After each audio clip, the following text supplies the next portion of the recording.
Araku MLA ప్రభుత్వ whip Kidari సర్వేశ్వరరావుతో పాటు మాజీ ఎమ్మెల్యే శివేరి సోమును మావోయిస్టులు కాల్చి చంపడం పట్ల ముఖ్యమంత్రి చంద్రబాబు తీవ్ర దిగ్భ్రాంతి వ్యక్తం చేశారు.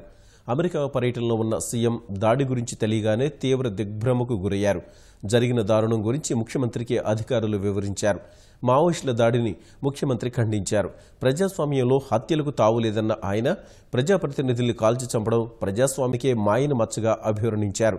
ప్రజాస్వామ్యవాదులు అందరూ ఈ దాడిని ఖండించాలన్నారు.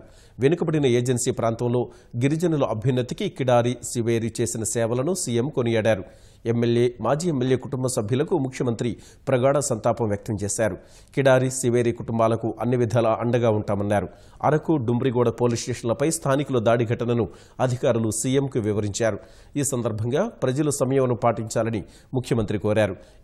మాజీ ఎమ్మెల్యే హత్య తదనంతర పరిణామాలపై సీఎం సమీక్ష నిర్వహించారు.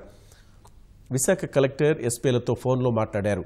జిల్లాలో శాంతి భద్రతల పరిరక్షణకు తగిన చర్యలు తీసుకోవాలని సూచించారు. హోంమంత్రి చినరాజప్పను, మంత్రి కళా వెంకట్రావును, జిల్లా మంత్రుల్ని ఘటనా స్థలానికి వెళ్లాలని సీఎం ఆదేశించారు. గ్రామదర్శినిలో పాల్గొనే ప్రజాప్రతినిధులు అప్రమత్తంగా ఉండాలని సూచించారు.